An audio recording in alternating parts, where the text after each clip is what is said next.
Hello, everyone, and welcome to Insider Gaming Weekly, a video game podcast. It is Thursday, July 24th. I'm, of course, Mike Straw, joined, as always, by Tom Henderson and Grant Taylor Hill. AP will be joining us eventually, soon. We'll see. But before that, guys, how you doing? How you feeling on this? I don't know what it is by you, but heat index reached 100 degrees Fahrenheit here today, and I am like a sauna. Also, you're complaining about the heat this time. Yeah, usually I can handle it, but today it's kind of overpowering. Yeah, I'm good. It's been an interesting day for the first major topics that we'll get into. But yeah, I'm all good. How about you, Grant? I'm not bad. I'm very excited now, actually. Now we finally have our trailer. I'm very excited. The trailer for, what you might ask, Battlefield 6. It's about time, and we have a lot to talk about. Battlefield 6 finally somewhat revealed, not in every which way that I like, but we have our first look at it. There's more Ubisoft news that isn't just about nepotism, and you can apparently put a game back to beta after its full release. Those are the topics and more. Ask your questions. Get them all in. If you want to guarantee them on the air, leave a super chat. You never have to, but it does help us keep us doing what we love to do. Also, before we get into our favorite topic of the week, make sure you like and subscribe here on YouTube. If you are listening to us after the fact, leave a rating on Spotify, Apple Podcasts, wherever you're listening, and share with your friends. Also, go check out that drop today on Thursday or yesterday or whenever. It's on our YouTube channel, my interview for the latest episode of the Developer Spotlight with Red Bull pro athlete mountain biker Matt Jones about the newly launched open world biking game Mavericks. It just launched on July 24th for Steam and Epic Game Store, and it will be more there. And there he is. AP has finally decided to grace us with his presence. What's good, y'all? What's good? It's about time he shows up. Of course, he's doing his whisper talk that he likes to do on the mic, even though he's got a microphone. I'm just trying to talk softly, man. Come on, man. Give me some slack. What's good? He wants to whisper. No, I'm throwing shade today. I'm in a mood today, and man, it's gonna be coming in hot. Oh boy. Okay. All right. Let's do this then. What's good? For various reasons that we may or may not talk about. But before we get into that, AP's here, so we're kicking him off with our favorite segment of the week, and that is, what are we playing? AP, other than Traffic Simulator, what have you been playing?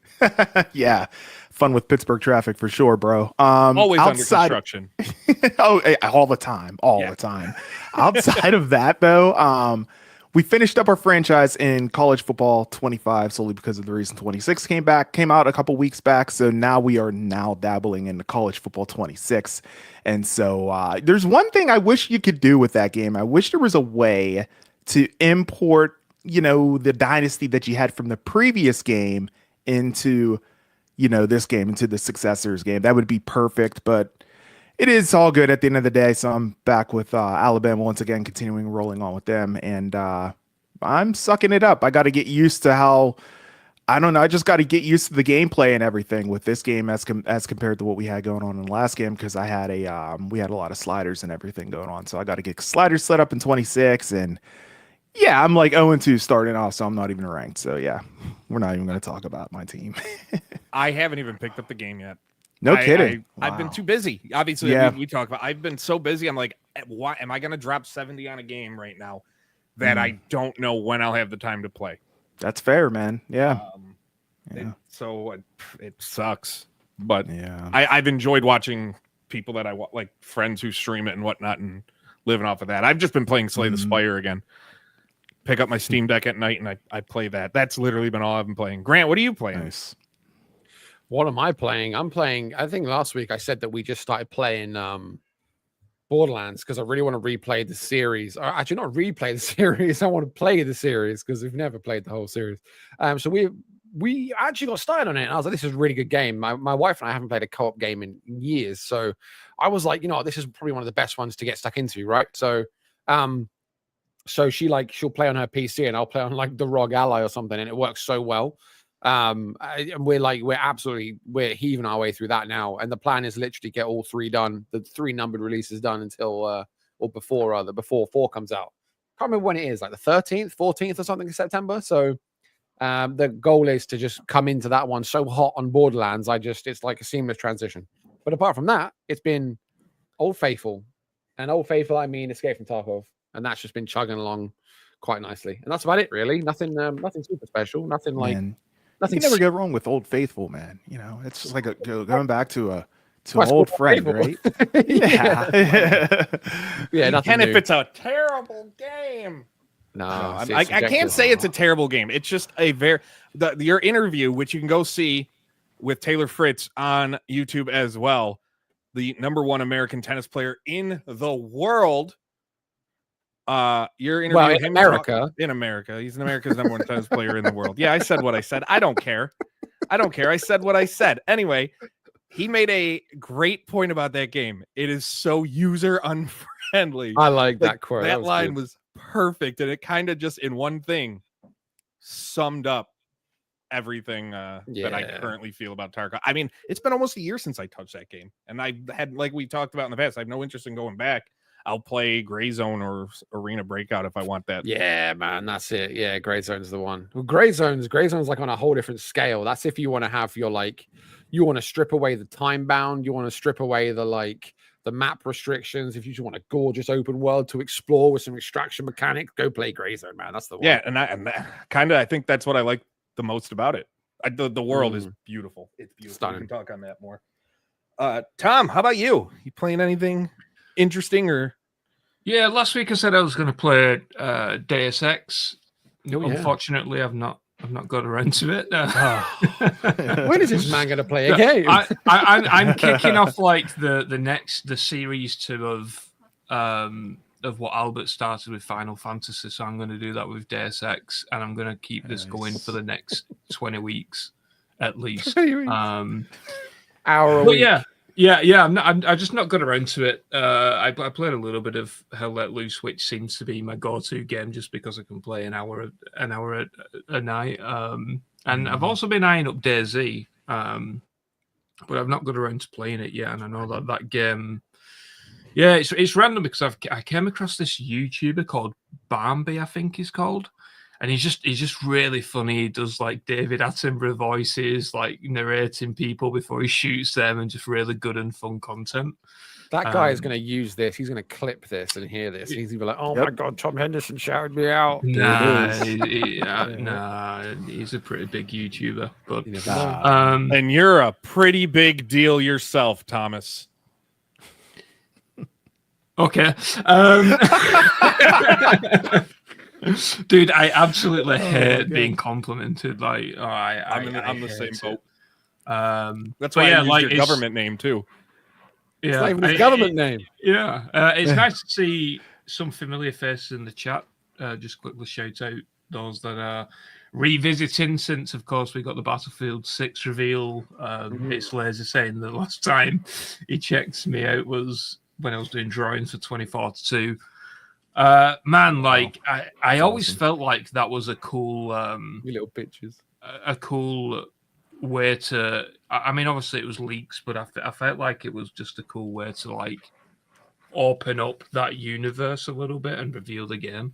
Obviously I wasn't doing it without any approval or whatever, but I don't know, I feel like I want to do something like that again, but on a bigger scale. I don't know. Grant, you'll probably remember this when they revealed, I think it was Black Ops 3 or 4, when it was like blow torches, like blowing out like a metal sheet, and then it fell down, and it was the logo of Black Ops. It was either Black Ops 3 or 4. That's the era that I wasn't even into COD, man. From I fell out around Ghosts and didn't get back in until Modern Warfare Reboot. Yeah. But yeah, I don't know. Something like that I think would be pretty cool, to have like an abandoned warehouse where you reveal different games in unique ways, like spray painting, and I don't know, man. Like, I'm going to buy a warehouse just so we can do fancy leaks. Yeah. The inside a gaming warehouse. I'm making too much money. Oren dropped a game before we move on that I haven't touched, played. I mean, it came out almost 20 years ago. Neverwinter Nights 2. And I saw that game and immediately was flooded with nostalgia. Like, it's another old Obsidian developed, RPG. It's based on, Dungeons and Dragons, like they all seem to be. And it's just a fantastic game that now I kind of want to revisit. But again, it's one of those games. Do I have the time to play? No. Even if I want to revisit a game that I think I still own, I don't think I have the time to go back and actually revisit it. But that's not what everybody's here to talk about today. We see it in the chat. We see everybody. The top story is EA's last chance, and that's Battlefield 6. We finally got the first revealed trailer this morning. Gave us a look at the game's premise, cinematic of what you can expect likely for the campaign. Confirmation, the multiplayer reveal will be on July 31st. Full coverage of everything we talk about is over on insider-gaming.com, so you can follow along. We have a lot to talk about, expectations for multiplayer, the fact that there's no last gen, which good, pricing, release dates, any other thoughts, and then Battle Royale rumors that popped off this afternoon as well. But first things first, the trailer. Grant, I'm going to start with you. What did you were the most excited in our Discord? What was your thoughts after seeing that 2-minute trailer? Man, you know what? I watched it and then I watched it and I've rewatched it. Like, has it sucked you back in? I've watched it like 10 times, man. Because it's short, right? Because this is how hyped I was, man. The trailer started and I was like, oh my God, this is so clever the way they're doing the countdown. Like, I was so hyped. I was enamored by how they were counting down to the trailer. I was like, this is so cool, And there are so many little tidbits that you could just pull away so much from it. Like, that's why I love rewatching the trailers, because you just notice loads of details. Like, one thing I didn't notice on my first watch, even though I realized afterwards it was like really obvious, was the president having like bloodied knuckles and cut hands. And it's like, that's interesting. Like, how's he ended? And he's like not very clean shaven. And it's like, has he been fighting or something? Has he been in the thick of it? Like, what's happened? Was he attacked or something? So stuff like that really gets you thinking. And then everyone thinking like, oh, is Ben Starr in the trailer? Because there's like an operator that looks really like Ben Starr. And you do like a side by side, and it genuinely could be. But man, I'm so excited. Like, there was so much meat on the bones of that trailer, where, just laying the foundations for the story, it being this massive global conflict, multiple perspectives. I know it was mostly cinematic. They say like, what do they say? Like, in-engine, not representative, final gameplay, whatever. Yeah. But like, it was enough, right? The sounds, the soundtrack they used, it just hits you in the heart, man. Nostalgia, like baby. Exactly the classic dam destruction is that's all coming back, Levolution, and just the fact that it's gritty, it's urban. Like, I love the setting, the fact that it's in, you've got sequences there in where is it, like Brooklyn, like New York, and it's like, it rings to so many games that I loved from before, like the old Modern Warfare franchise, when it was like, the US was being invaded, and games like Homefront and stuff, where it kind of brings it back to home turf. Not for me, but it's just like that sense of familiarity. I loved it. Everything about that makes me like so excited for the campaign, and the multiplayer is going to be something different entirely. But for that trailer, oh man, I'm going to say 10 out of 10. Like, that couldn't have been. Damn. It couldn't. My expectations were absolutely met and exceeded. So good, man. So good. Damn, I wish bro. it was longer, but then I can rewatch it more. So here comes my part. Here we go. Did nothing for me, because I Wait, said it before. Wait. Can we get some context? Are you a Battlefield fan? Yes, I've always liked Battlefield more than Call of Duty. I've always granted, my favorite, and this is no duh, is Bad Company 2 will still forever be my favorite Battlefield. But for me, it's also, I don't care. I've said it before on this. I don't care about campaigns in first-person shooters, like military first-person shooters. So for me, a week from now is where my hype level will be decided, which we'll be talking about a week from now. It'll be a third straight episode of Battlefield, because in a week, it's the Battlefield multiplayer reveal. We'll talk about those expectations in a minute. But yeah, like, looking at it, looks cool. It's a story where I guarantee you I'll watch like all the cutscenes, because that's usually what I do. I don't care to play the story mode in like single player game or first person shooters and stuff. But if there's a cutscene that people will blend and put together the full movie, I'll watch it because I want to know what's going on. Like I get interested in that. I don't care. Like, here's your mission. Go do your mission. I don't with shooters. It's like, because at the end of the day, I'm going in just shooting. Like, there's nothing unique or special about it. It looks pretty though. It definitely looks like a game that they put $500 million into. Yeah. Albert, what about you? Because I've got a lot to say. All right, then. I kind of did too, a little bit. You know what? I love Battlefield. I love Call of Duty. And I was very excited to dabble back into this, but, there's a lot of hype behind it, of course. I'm kind of siding with Mike a little bit, man. Look, I'm excited for this game, but at the end of the day, man, it's like, these are just cinematic cutscenes. This is just essentially a hype trailer, so to speak. And it looks great, guys. Don't get me wrong. It looks phenomenal. I was locked into it. I'm like, oh, this looks good.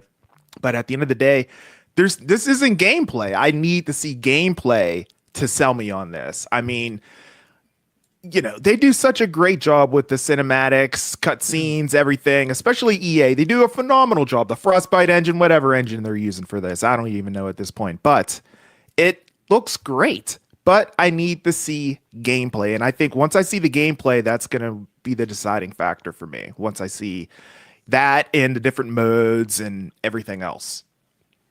All right, Tom, Battlefield's going to be bigger than Call of Duty Henderson. Oh man, I remember that. Yes.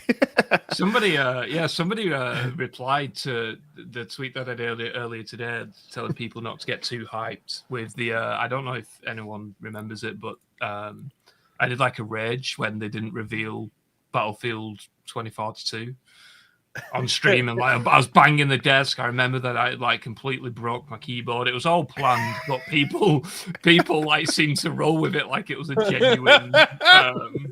genuine rage. But it was interesting, and I think that it's done what it needed to do. Right. I said last week that be careful because Dice's trailer team can polish a turd. Right, like they are so good at what they do. That they polish a turd. Yeah. You've never heard that phrase? I don't think I have, actually. Wow. Yeah. Wow. Yeah. And you're like 61. Yeah, I'm 61. Yes. That's probably why.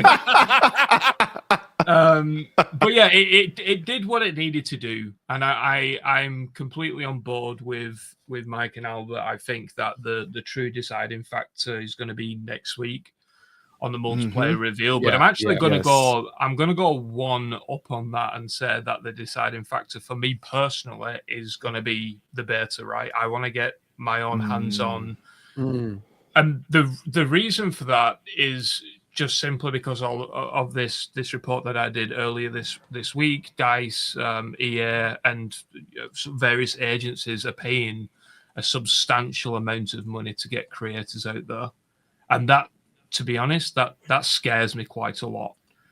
I get why they do it, but it's like when they come to a certain size, I think we talked about with other games. What happens when that creator money runs out? Yeah, it's true. Yep. Well, it's a one and done, isn't it? Yeah, well, in Battlefield's case, I mean, first of all, let's set up a little bit of context. The multiplayer reveal is going to be very COD next level, right? It's going to be out in LA. I think they've also got an event in London and one in Paris, I believe. But it's going to be this massive event where they're going to reveal the trailer. They're going to announce the beta dates. They're going to do some developer interviews. They're going to have content creators playing live. Everything that you would expect from Call of Duty next. Now, Call of Duty, or should I say Activision? I know that Grant gets upset at that, but Activision invite creators to these events, right? They give them the free flights, they give them the free hotels, but they don't slap on a 6-figure check on top of it. And that's what EA and the agencies are doing with Battlefield, and it goes a little bit deeper than not only just doing it for the big content creators, but they're also getting people with like 100 concurrent viewers out there and paying them like a decent amount of money. And in my opinion, that could show quite a big sign of weakness, that they're not confident enough in the product. And to be honest, I think that if they invited anyone from, the Call of Duty circuit, for example, or these content creators, they would have just gone and done it anyway for free. So I don't understand why they're spending millions and millions of dollars on this thing. It just scares me a little bit. I don't know. You think maybe they're just nervous? Maybe I feel like Yeah, potentially, because as well, like as a part of the deal, it isn't just covering the event. It's also they've got to do a certain amount of content for the Battlefield beta, and I don't know, man. Like it really just doesn't sit with me all that well, and maybe I'm being a little bit. I don't know, man. We saw some of the stuff that came out. I know we're talking about Splitgate later on. We saw some of the stuff that came out about like Streamforge's guys putting together like the estimations that the guys at 1047 spent like $500,000 on creator stuff for Splitgate. But it's like everyone has a price tag attached to them. I feel like I don't know if it's like if there's some division thing, but because like you say, Call of Duty, if someone said, "Oh, you're coming to COD next," you straight away wouldn't be like, "How much you paying me?" If you've invited them out there and they're paying room and board and whatever, that'd be enough. But I think everyone, if they want more after the fact as well, they're like signing on to do X amount of content. They're not going to do that for free, So no, it feels like it's one of those weird situations, though. Like my feeling on like the paying creators to play the game early and talk is I feel you take out any true feedback because there's always that in their head, like, hey, they paid me. Like, I'm not saying like you can be bought for good impressions, but like that's what will come into the minds of people watching this. Like, alternate it, right? Say if they said, "Oh, we're going to go to 100 outlets, including Insider Gaming. We're going to give you a copy of the game and $1,000 to review it." It's like, okay, well, what's the $1,000 for? Nothing. 10 out of 10, baby. It's like, what's the catch? That's you just enjoy that money. No, I've been very honest in the past about paid creators and even outlets, right, when it comes to free travel and so on and so forth. And as much as people can say that it doesn't influence their opinion, it 100% does.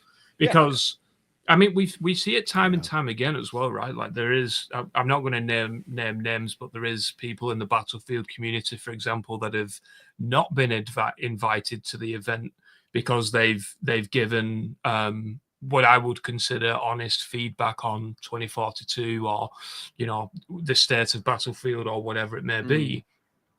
And it definitely does influence people's opinions. But yeah, for it. Going to the beta, it just scares me because they've said we also want, I don't know on the exact details to be clear, but they've said, hey, we also want 10 dedicated videos of the beta. And that part scares me quite a lot because you would think that if it is as good as they believe or as good as they want it to be, they wouldn't need to pay for that. Granted, EA has done it in the past for like games like Apex Legends, for example, but that was a new IP, right? That was a new IP, new genre, so on and so forth. And with I just don't think they need it for Battlefield. But we'll just, maybe I'm just wrong and being too cautious, but it just scares me a little bit. I mean, like the idea, like you brought up, like it being paid will drastically change. I can tell you in my career, it's happened once where I've been offered money for a positive review of a game. It's not like, and it wasn't a small game either. This is about 10 years ago. It was not a small game. The studio no longer exists. Damn. Well, there you go. The studio no longer exists, but it has been mentioned before the game. I don't. The multiplayer, the COD Next thing, I think cool, fine. It'll be a way to get a bunch of people talking. It'll be all over internet. Yeah. But again, the multiplayer has to be it. And now that goes to the fact that it's not on last gen. It will be on PS5, Xbox Series, and PC. It doesn't appear to it based on the game's website be on Switch 2, which makes sense. It won't be on last gen Xbox One or PS4, thank the Lord. So my hope is like now we're like years too late, but it's finally happening. We're leaving last gen around. Release date before we get to multiplayer, EA confirmed their own release date by accidentally putting it in the legal disclaimers page of pre-order offers ending October 10th, which confirms the game either will launch on October 10th or the 11th. But I think that's scaring people as well. Sorry to interject, but I think that's scaring a lot of people. Yeah, people are saying it feels too soon. Yeah. I've got a different opinion to that because this Battlefield is like a year late, right, compared to the normal cycle. They took one more year this time around, and also they've got a considerable amount of more resources on it. They've got 4 studios instead of just DICE, and I think the last time I heard they've got like 1,100 developers working on this. And that's a considerable amount of people. Yeah, that report that came out earlier this year about how far behind like the campaign is, like it's the furthest back part of the game because they're prioritizing multiplayer and stuff, and they said that it was in like pre-alpha in like March or May or something. So that's a bit concerning. Obviously they got this all singing, all dancing trailer for something that might not be in a very good state right now. Like it's all well and good. Like Labs has leaked all and sundry from the multiplayer platform, but we've seen zip from the campaign side of things. I know we've spoken about the campaign loads of times here, and like the consensus is no one cares about it, but I genuinely really enjoy like an FPS campaign. I always play the COD campaigns first, always play the Battlefield campaigns first. So I'm hoping for the first time in years we'll have a good one. Is that going to be the case? Like, where's that at now, I wonder? Yeah, that's another thing as well with that report. And first of all, I'm not entirely sure if it's 100% accurate because I've not asked around to the extent that I would, right? But I know, for example, other studios pre-alpha to alpha takes around 12 months to launch. And that is with probably typically 250 to 400 developers. So the fact that they've got potentially 3 times that amount, it doesn't really mean much at the moment. And we know that, development is very it's not linear, right? Like they could probably focus a lot of resources on multiplayer now, and then maybe in the end of August for example during the beta, they might find that the beta is really well received. They don't really need to do as much as they thought, and then they just put a lot more resources back over to the campaign. I think with the campaign anyway, like it doesn't need to be long. Like there some rumors that it's going to be like 6 hours or something like that? Yeah, which they usually are, aren't they? I feel like that's all you need. Yeah. And I think that's perfect, right? Because I think you said it last week, Grant. By that point, 6 hours in, you've got the backstory of the game, you've got the backstory of the characters, you've got the lore of the game, and it doesn't really need to do anything else than that, in my opinion. Yeah, what was the one? Was it the Bad Company games? I think it was Bad Company. Maybe it was 3. I don't know. Where like you find and unlock guns in the campaign, and then they carry over into multiplayer. That was quite good. Give you an actual incentive to try and play it. Let them try that again. Oh, yeah. Well, speaking of like, get a lot of backlash. Speaking of merging game mods, and quite a lot of people have been asking about it in the chat. I think the Battle Royale is the make or break for this game. Yeah, and there are rumors that came out shortly before we went on the air. It will reportedly take place in Los Angeles and include powerful combat vehicles like tanks that players can access with key cards. And the vehicles will have limited fuel and ammo in a match, and key cards are earned by completing multiple contracts within your matches. So these are unconfirmed rumors, but it makes sense. It makes sense. Man, 100 million.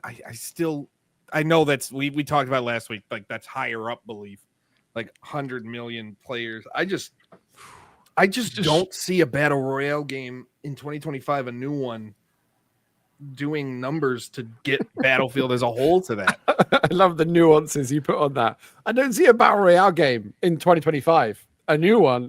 Yeah. Historically, they've done numbers. Yeah, but the ones people want to play, they're already playing. A new one's not going to come out and take that away. No, at the same time, right? Like, I think Warzone's been going through his trouble for the past couple of years. Their players are declining, and I don't think Call of Duty really has an answer to get the players back. They've tried and tried over and over again and have seemed to fail. So I definitely think there's a market for a new battle royale. And if first of all, if Battlefield 6's multiplayer is good, then that sets a solid foundation for the Battle Royale, because we've got to remember the Battle Royale is going to be free to play.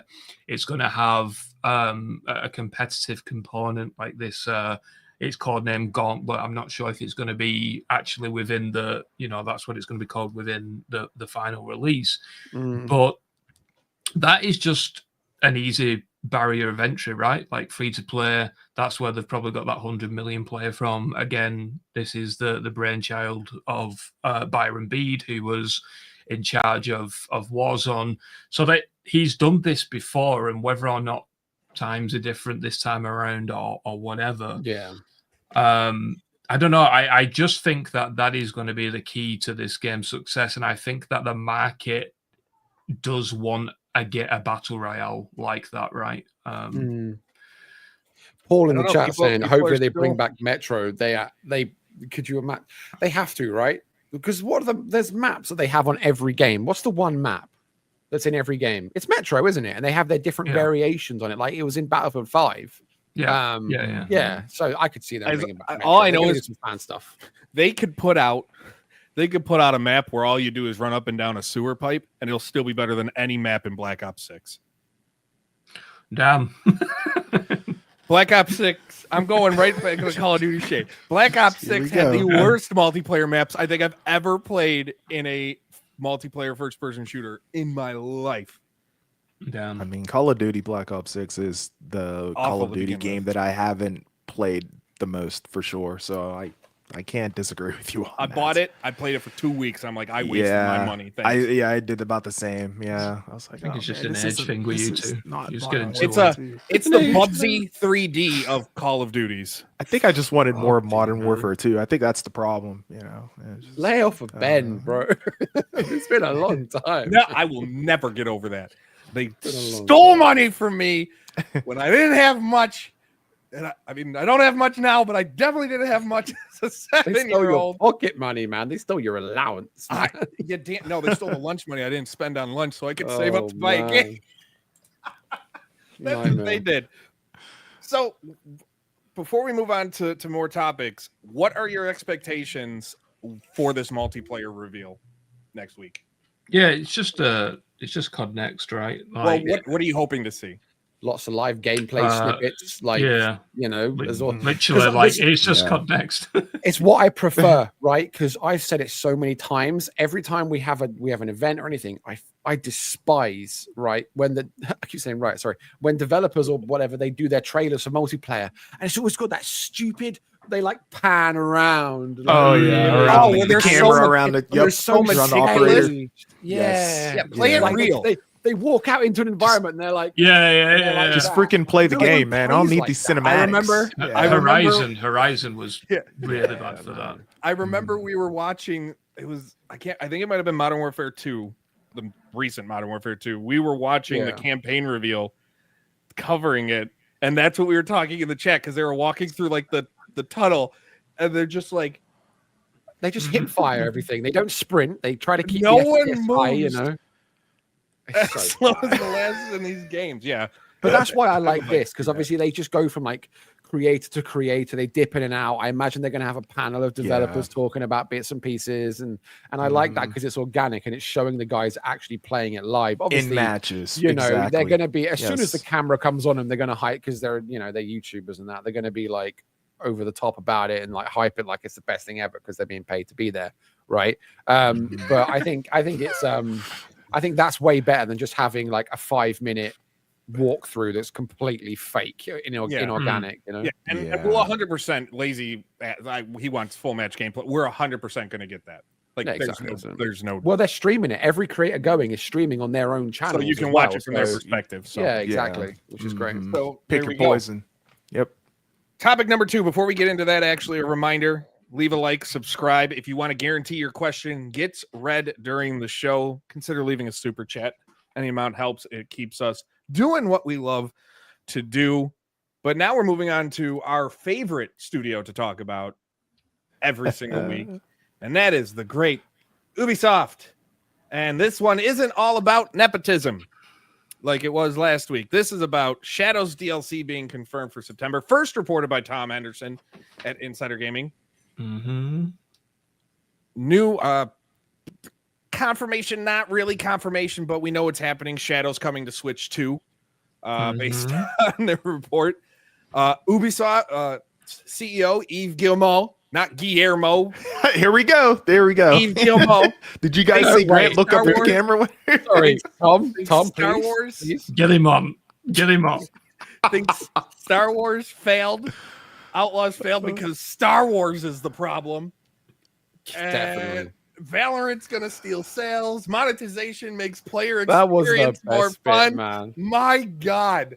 I love that. Thank you, Steven. Do you know what? That was like the best bit, man, because I watched that back, the shareholder talk, and they had this guy stand up saying how he's been an investor in Ubisoft for like 20 years, and he's really disappointed. The share price is plummeting, and it's like it's critical. Like, what's the company doing to turn it around? He was talking about all the allegations they had about, their internal, some of their all the allegations, and he stood up, and he was obviously blinding on him for it, and then he comes in at the end and he's like, I'm hearing about this game called Valorant. I'm hearing about this game that's been out for a couple of years now. It's been out for 5 years, and he was lots of people are talking about it, and if it's popular, that means it's going to steal sales. And it's like, what on earth? Where does he get that? That's like from 2 + 2 is 94 or something. I don't know how he managed to come to that, to go into that room with that information in his head and be like, what also stealing sales from Assassin's Creed. I couldn't stop. The monetization makes the player experience more fun in that document, in that universal registration document. Again, all this stuff at insider-gaming.com. And after the show, we'll put the links of what we talked about in the description. But they have their policies to respect the player experience, and that the golden rule is developing premium games to allow players to enjoy the game in full without having to spend more. But their monetization policy offer within premium games makes the player experience more fun. I have never once met a player, anyone that flat out said, this game was fun, but would have been more fun if I could give them more money to play it. I don't think I've ever seen that. Well, that's what they were talking about. They were saying it's the cosmetics that you can buy skins and stuff, and it's like, oh wow, this is so much more entertaining now. I'm playing as with a different skin, different outfit. Oh man, I'm having a wild time now. Ubisoft or Activision that released this report? Yeah, exactly. Don't even get started on Activision with their Beavis and Butthead skins and Stan family. Smith, baby. Family was it Family? Yeah. What was it? They had the Family Guy, American Dad. American, that's it. Yeah. American, yep. And that news came out the same day they laid off a bunch of people at Xbox. It's going mad. The people doing the comparisons where it's like showing the Battlefield screenshots and then the COD screenshots, and it's like American Dad characters running around, and they're like, could you be like any more out of touch right now? But then the issue is it makes them a lot of money, right? Because morons keep buying them. Yeah, we agree on something. It's not going. It's literally not going to stop. That's Call of Duty now. That just is Call of Duty now. They got to make their money elsewhere because they're not. But making you know what? Sales. Battlefield, right? They're not averse to doing things like that. Like Battlefield 5, for example, had some pretty ostentatious skin things that you could buy. Like you could buy really over the top old fashioned military costumes, and I remember getting an outfit that was glowing like it was on fire, and that was pushing it a little bit. I think if they turn around with Battlefield 6, I can see this happening in the Battle Royale component. They turn around and they start doing any kind of skin packs that's not milsim. People are going to be like, "You've ruined it. That's it. We knew it was coming." They'll just do it. They'll do it 6 months in, though, right? They'll do it 6 to 9 months in when everyone's already bought it, and by that point, they've already made the money on premium sales, and they're going to make a fuck ton more off skins. First person Ghost Recon. Alleycat, first person Ghost Recon. Who else said that? Coxman, first. I'm excited for that. I love a first person shooter, as we all know. So Ghost Recon, they confirmed, what Tom had been reporting, that Ghost Recon Project Over was in the works. They confirmed a new Ghost Recon game in development. We've reported that it will be a first person. I know the original games were first person. Everybody always gets on me. Well, play the first games. Ghost Recon was the tactical shooter I loved.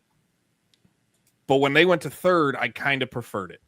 And I don't know if I'm going to like them going back to it first without the option to play either or. It depends how they do it. Because if they stick with like open world, like Wildlands and Breakpoint was, then that could be like a bit too Far Cry-ish coded, maybe a bit, that would be hard because it'd be this big open world. I don't know how that would work. If it was like more of a linear thing, that would make a bit more sense. I'm trying to think the last Ghost Recon game. I've been out of Ghost Recon for a hot minute. I think the last one I played, it was back on the 360, and I think it was Advanced Warfighter. It's been that long. Man. Yeah. So I don't know. For me, I feel like it'd be nice to be able to switch from both perspectives. Maybe. I think I would be satisfy that way you everyone. have a preference. Yeah, man. I really liked Future. Was it Future Soldier was good. Turning invisible. It was so fun for me. The active camo suits. That was the last one I think I really, really liked. The new ones were good, but they suffer from Ubi formula where, like Wildlands, for example, where it's like you have these different regions, you've got to work your way up to liberate the region, defeat the big boss, clear the region, move on to the next region. And it was like it's the same thing that we've seen, like Far Cry 5, rinse, exactly wash, the repeat. same, Exactly. Assassin's Creed, exactly the same. Liberate the region. They've always been the same. That's the only problem. It's the Ubi formula. Yeah, time to interject here with some scoops. Scoops. On Ghost Recon.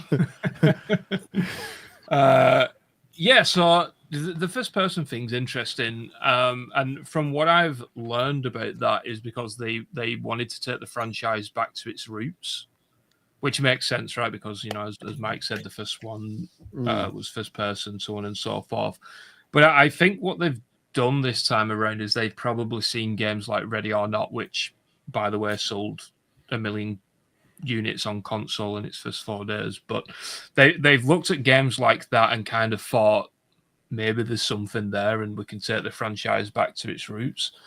But I think the interesting thing this time around, and I'm going to try and corroborate this a bit more, but you can find on some developers' LinkedIn profiles, is that this game's going to Unreal Engine, which is one of the... I mean, Ghost Recon was on Unreal Engine in the past. They dropped that for Anvil and Snowdrop with all of their games. And I don't know why they've made this choice. I don't know if it is to try and get back to that feel, I guess, maybe. But yeah, it seems like they're going to Unreal Engine 5 this time around, which is pretty interesting. Not just for the game's sake, but for Ubisoft, right? Because they've chosen Unreal over their own engines. I wonder if they think that by changing the engine, it'll make it feel less Ubisoft. Maybe they don't want people to make. They don't want the game. Ubisoft doesn't want their games to be Ubisoft games. No, I mean, but you could be right? Like it makes sense that they are. I mean, they're doing different things with all of their games now and trying to get back to, I guess, what Ubisoft used to be. Because I mean, at one point, Ubisoft was doing some phenomenal work. They was essentially the trendsetters of the industry, right? With open world games and games like Splinter Cell and Assassin's Creed, so on and so forth. And then Watch Dogs, and then they kind of just, I don't know, they went to like trend chasing instead of trend setting, and maybe this is a turning point for them.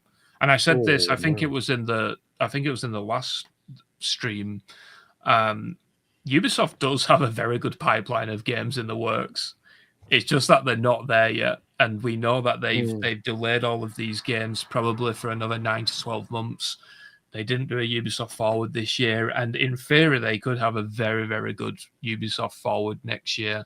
round about Summer Games Fest time. But yeah, I don't know. I just thought that was interesting. Like I said, you can go on some LinkedIn profiles and see that people at Ubisoft are working in Unreal Engine. There was another project that was in the Far Cry universe that was like a smaller story campaign, just a very small scale Far Cry game that was also on Unreal, I believe, but that got unfortunately cancelled.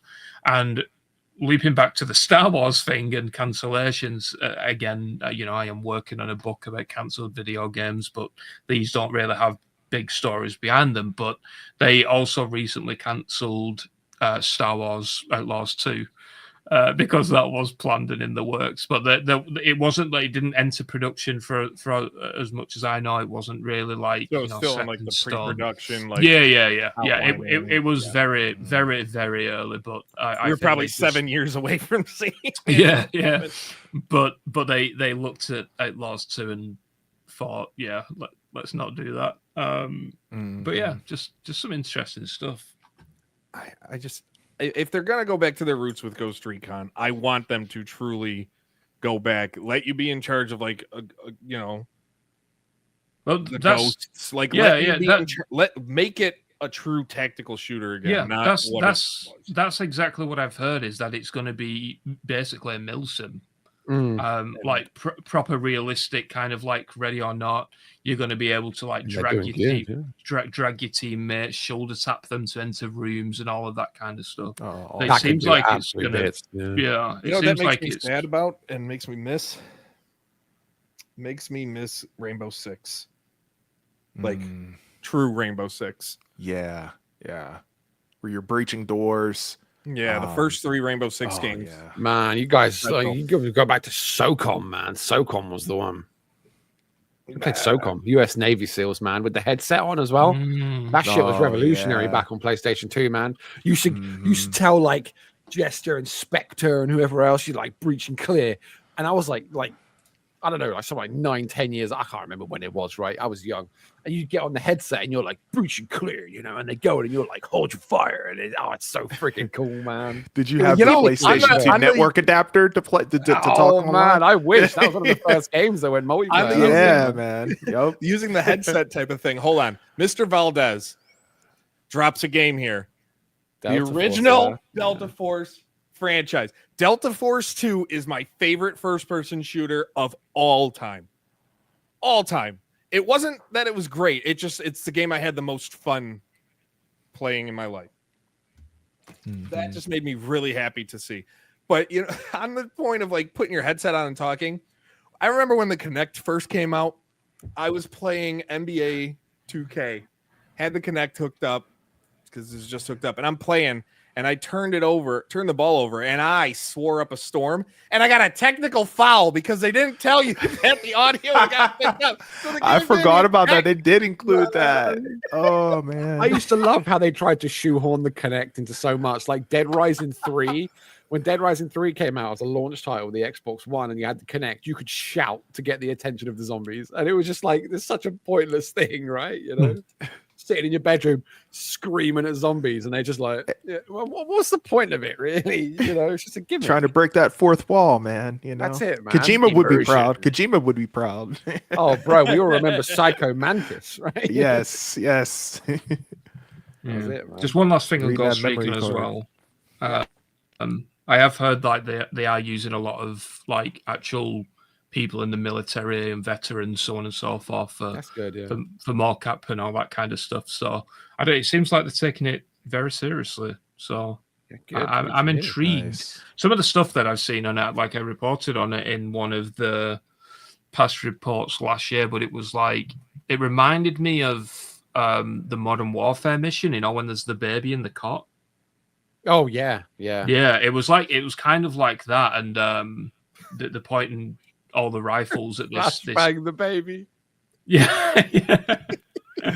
But they're all pointing the rifles at this guy holding a baby because they think it's a bomb, and then I think you had to like decide if you wanted to shoot him or leave him or whatever. So Yeah, Jesus. maybe that baby will be flashbanged as well. I don't know. Or grenade launched. The baby is the baby is the flashbang. I know we're going to move on, but in the chat, Ali Cat talking about Conflict Desert Storm. Yes, the Another great Conflict game. series. The Conflict series was absolutely my jam. Desert Storm 2, the Global Terror or the Global Storm one, depending on where you lived. That was fantastic. Actually, my uncle was in. He's in the British Army, and we used to go around there when they were living on camp in the UK, and we used to go around there like every so often when he was back, and we'd play Conflict games, and it was like such a bonding thing because I never played games with anyone when I was a kid. Like no one in my family liked games. We'd play Conflict, and we'd sit there, and we'd rinse the campaign as like co-op because that's what it was built for, wasn't it? You know, your whole like 4-man team. Loved the Conflict series, and do you remember how it died? And it died with this really weird first-person shooter on Xbox 360 where it had like Connors and some other guy, and it was just the worst thing ever, and it just completely bombed the whole series. I'm always going to mourn that, man. I'm gonna mourn that. I know it's a different publisher and a different game entirely, but talking about shooters, like I want to see a new Medal of Honor, man. Yes, man. I would love a new Medal of Honor, but man, Medal of Honor Underground was I think my first ever first-person shooter. Wow. Way back when. You remember you played as the French chick in the Resistance, and you like started off your first mission going towards like the Eiffel Tower, and it was like mind-blowingly good because that was like the best thing for me in the world. I was like, this is incredible. And then I followed Medal of Honor all the way through, like Warfighter, the one that was just called Medal of Honor. The only one I haven't played is the new one, the VR one. I don't like modern day Medal of Honor games could burn. They weren't good at all. I need games like in the fashion of the old ones. And this is I want back in my day, but an Allied Assault, the Frontline, Rising Sun remake. Rising Sun, man. The Pearl Harbor mission at the beginning. Oh, bro, literally, you know what? Because Pearl Harbor is one of my favorite films, right? I literally watched it like a week ago. I love Pearl Harbor. So, like, really weird story. Like, I played that game. I watched that film when I was like probably way too young. Because what is it now? Like 2000 or something that came out. It came out a long time ago. Right? I was probably too young, but I watched it anyway. And then the game came out, and I was like blown away by it. Was like this is the exact same thing, you know, when you're in the harbor and the ships and you're going around the little gunboat and shooting down the zeros. And oh man, yeah, Rising Sun was phenomenal, man. I kind of like Jimmy Puffett. Took me a second saying it out loud. Jimmy Puffett. Good. Jimmy Puffett. Good. I like it. Oh, Jimmy in the chat. I didn't realize what you're on about. Bring back Medal of Honor as the COD clone and let Battlefield be its own thing instead of Battlefield trying to be the Call of Duty clone. I could get behind that. Yeah. Maybe if Battlefield fails, maybe they'll have no choice but to go to Medal of Honor. Speaking, we're going from games we want to see to a game nobody cares about anymore, and that's Splitgate 2 going back to beta because apparently you can do that. You can't. Concord went away. That we're going back to formula. You can't go back to beta. Once you're out, you're out. It's not how that works. Splitgate 2, 1047 games. Like when we've talked to him, Grant's talked to him, I've talked to him in interviews. Like he came off, you could tell the passion's there from talking. But mistake after mistake after mistake after mistake, layoffs, poor decisions. Launching features that no one asked for quick hype. The stupid bit aside that got the attention at Summer Games Fest. I don't even think that made enough of a difference. I think the game is just no one cares. Yeah. And I don't know if there's a chance for them to turn it around. I don't think so. I don't think so. No. Like we had the chat you had with him in Mike, I think in May you spoke to him and he was like, he was saying how it's here to stay. Like the game is here to stay. Like when I was talking to him, they were talking about how they want innovative gameplay. They're not looking at monetization. They were looking at like potentially dealing with the short player retention periods they had with Splitgate 1. Obviously didn't do that, did you? And they were like, oh, we want to grow it into a competitive title like esports in mind. Well, none of that panned out. Do you even have the following to go esports? Like what? When it first launched, like it had like 20, it like got like 20,000 players, but yeah, like Yeah. Are you using Steam numbers? Because we're not allowed to do that anymore. It's not representative. Then give us the other numbers too. Then, if you want to be representative, Yeah. like quit. I want transparency, and Steam No, is where you can get it. I know where you're getting. I was looking at Steam. Mine 96% down on Steam in a month, and Twitch viewership's down by 99.7%. Down from a peak of 136 on launch day to around 300 a day peak now. So I think that's the case of. I mean, I don't want to say this because, like you said, like Ian, you can definitely see he's got the passion. He wants to make FPS great again. You can't say that, man. But the reason why Splitgate, the original one, was a success is because it was that basic game. It was just simple, and it there's a lot of nostalgia there, so on and so forth. And I think with Splitgate 2 is that they basically just had too much money. Yeah, they wanted to just be everything. Yeah, like it just, I don't know, like it felt like I think a lot of it was they were just throwing something at something and seeing what sticks, because that's what they were talking to Mike. They were talking about factions, and they were like, we don't know how many factions we'll have, we'll just wing it, And then they were talking about game modes and stuff, and they're like, yeah, we'll probably throw this in somewhere or throw this, and we'll see how it goes. We'll just do it. So it was like a lot of it, I think, was just like they were just putting everything on the board and just seeing what went well, and then kind of like nothing did really. Yeah, one of the things, like when I talked to him, he's like, we didn't want to show, they didn't want to try and convince you that it was a fun game. They wanted to show people that it was a fun game. They did neither. Fun? Don't know. Find out for yourself. They did neither. I don't like. It sucks because they've had layoffs. CEOs, like the executives, have forfeited salary. It just feels like the writing's on the wall, and we're by the end of the year. I think it's done. Yeah, which is a shame because the studio swelled. The studio swelled with the success of the first game. I was like, I was about to say, Mike. It's like he cut. Studio's been working out. They swole. I mean, it grew like they were talking. Ian was talking about how they went from like 10 people or something to like 200 or something beyond that. And, they blew up. Exactly. It's just like they couldn't handle that rampant growth, and again, too much money. Yeah, that's it, man. I could use some of that. Spoil the broth. We say this time and time again, and it was a recurring theme at Summer Games Fest, so on and so forth. But smaller teams and smaller scale is the way forward. Look at Claire Obscure, man. What's that? 30 people? Yeah. Hold on. 30 people plus a ton of interns. Oh yeah, if you say that, if you want to go into that. Like when you add argument, who they actually had working on the game, you're looking at over 100 people easily. Like it's kind of like what we were dealing with at Summer Games Fest, where they're like, this is a solo dev, but with help from this person, then it's not a solo developed game. Hey, it's like the day before, man. Like no one developed that. That was entirely unpaid volunteers and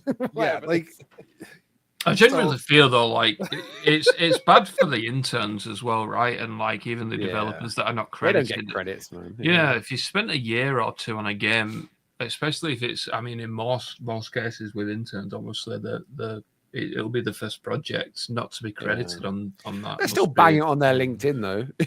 Well, yeah, I mean, you put what you do is you put it in your, that someone will pick up. You put it on. You put it on your resume what exactly you worked on. So it's like, the game failed, but look what I did. That worked. That was good. Like that's just what you have to do. Exactly, man. Every cloud. Time to move on to the segment known as Bite-Sized Bits as we wind down their stories we didn't have time to get to for the show, but you deserve to know them anyway. Starting with Switch 2 sales. Best-selling console launch in U.S. history at 1.6 million in its first month. Mario Kart World was the third best-selling game in the United States for the month. 82% of all Switch 2 owners have the game, whether from the bundle or standalone purchases. I want to know what those other 18% bought for the console. Yeah, right. There's only one Switch 2 game that launched with the console, and 18% of them didn't have it? You know what it'll be? It'll just be like people playing Animal Crossing or something. Maybe it was that instructional game that showed you, it gave you a tour of the Switch. Do you remember that? Yeah, the $10 tour game that you need to buy all the accessories for. what this proved to me, and granted, I bought it in caved, so what I say doesn't matter anymore. High price be damned. People wanted their Nintendo. Yep. You're And right. like year over year, hardware sales rose 249% after being just down. So now we like the Switch 2 saved, now multi-billion-dollar year in sales as opposed to just $1 billion year in sales. The discourse around the next gen consoles is going to be huge. Yeah, you ready for that $700 base console that no one will buy? At least. Number 2 on the bite-size bits, Pokemon Presents was on Tuesday. We got information about Pokemon Champions, Pokemon Legends, Z to A. They pronounce it Z to A. It's Z. Z is more fun to say. A new game that they leaked. I said early. Z-A. Z. You also say Guillemont, so. But you can find all that on the roundup we have. I also said Pokemon. Pokemon. My mother used to call them the Pokemans. Pokey people and Pokemans. Pokey people. The Pokey people and Pokemans. Ready or Not sells 1 million units on consoles in just 4 days. Wuchang, Fallen Feathers. Our review is on insidergaming.com. Go check it out. Andy did a great job. Gave it a 4 out of 5, but go find out why. But it has been hit by the great Steam review bombing of currently, as we are sitting here, hold on, 75.9% negative reviews. Ooh. This is what I wanted to chime in on because Yep, I picked that one up this morning. So when I picked up this morning, so I wouldn't class it as review bombing because I think review bombing is more categorized as like people going and targeting a game with like, malicious intent and saying like, so this is just bad reviews because the optimization is apparently not there. The stabilization is awful. They're stuttering. There's a bunch of issues. I have to say, when I played it on PC, it was fine. And I was on like a pre-launch version also on Steam. So I don't know.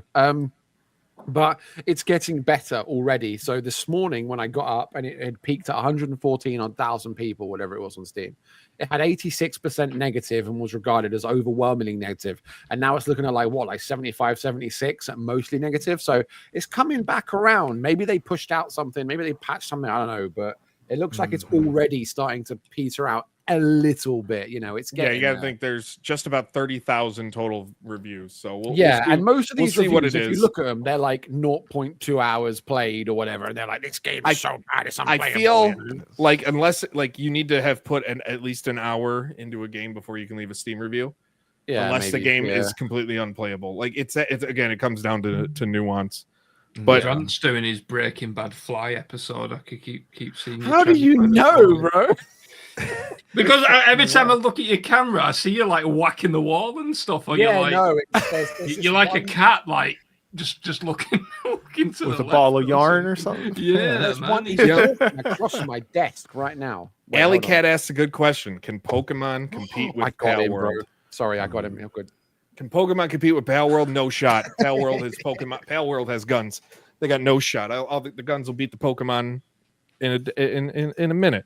Blastoise used Squirt, and then it's like some fucker out of Pal World with RPG. Like what? Use big yellow thing. Use Gatlin. Like yes. And lastly, on the bite-sized bits, NASCAR 25 release date was confirmed. I knew the date from the interview. You can go check that out with Matt Lewis over on our YouTube channel.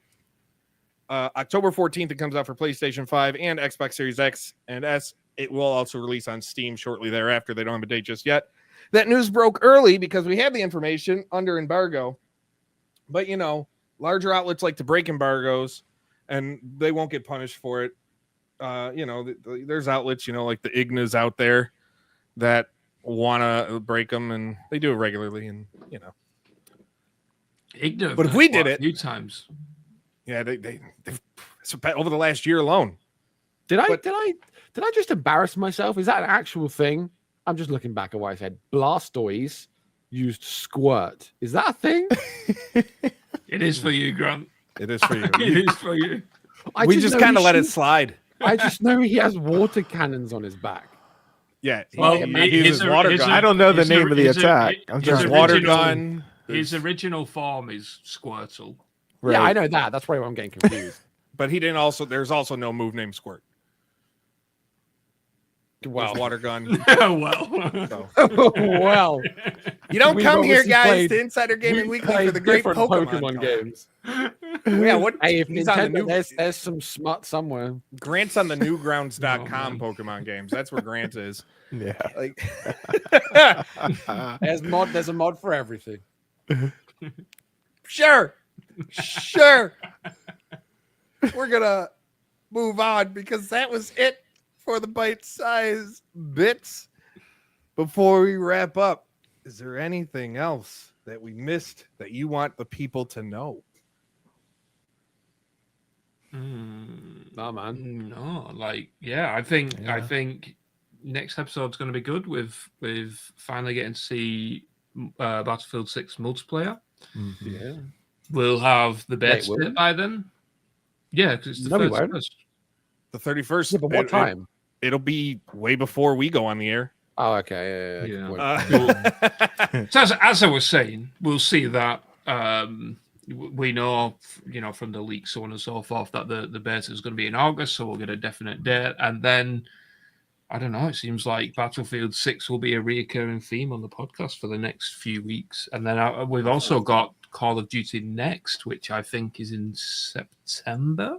Yeah, it'll be. I think they said it was. I don't know. I thought it was going to be. Maybe it is because we got the I think worldwide it's reveal at September. Opening Night Live. Yeah. I think it's in Vegas in September. I think the end of the end of September. Yeah, end of September. So it'll be obviously after Opening Night Live in Gamescom, which we will be at Gamescom. So if you're there, Alley Cat, you're bringing up Slay the Spire 2. There was a blog post they did talking about changes from cards like the Watcher and stuff, and making different cards colorless so everybody can use them. But we have nothing. It's still scheduled to come out sometime in early access. Tom, is there anything on the Black Flag remake that you know of, anything new? Or is it still just, it's coming, Ubisoft is just doing Ubisoft things? I can't say anything on that. Breaking news, No! Tom Henderson No! confirmed. No. We already got one scoop today on the show. He can't spoil us now. Yeah. I'm trying to look quickly to see if I have got anything. While you're doing that, on the NASCAR side, next week is when they will start doing more reveals of, I believe, rosters of the drivers in the game will start coming next week. First trailers at the end of August. Yeah. Nice. I've got a little bit on Black Flag Remake. It goes into beta, which is the internal beta. Let's make that clear. It goes into beta in September. So we probably are going to see something on a release. Beta in September probably implies Q1, Q2 release. That makes sense. That would make sense. What else? Because what else do they have in the pipeline? That's pretty much it for this Yeah, year. not I much. think there's Ghost just another- Recon is next year. Right. Then the DLC for Shadows. I don't think they have anything else that we know of confirmed for the pipeline. I think the Assassin's Creed multiplayer game also goes into alpha soon. So maybe that releases first, and then Obsidian, the remake. Sorry, Black Flag remake. Yeah. Who knows? I've not a clue. Nope. But if stories do break, you'll find them at insider-gaming.com. First, you don't need those other outlets. You have us. You have Grant. You have me. You have Tom. You have Andy. You have Sanjay. You have Ryan. You have AP. Randomly, we'll write a story here and there when we need them. You have them all. Josh. Josh. Josh. We are growing, and there's Yeah. more, and it's hard to keep up now. There's Sam. There's Josh. Yeah, there's a lot. Reminder to follow us on all social platforms, like and subscribe here on YouTube. You can find me at Mike Star Media. You can find Grant at Newkov_. Tom, look for the snowmobile. AP, the weekly wrap up. We missed it last week, and I butchered it, AP. Bro, I even typed it out for you. I was like, there you go, I Mike. know what you say. I was trying so hard to do your damn, like, try and get your inflection, and I couldn't. I couldn't get I couldn't do it. So you're the king of the outros. Take it away. Oh, man. Guys, put your trays in the full upright position as we come in for a landing for Mike, Tom, and Grant. I am, of course, your host with the most A to the P, Albert Perkins, and we will see you on the inside. I got nothing. You really dropped the ball on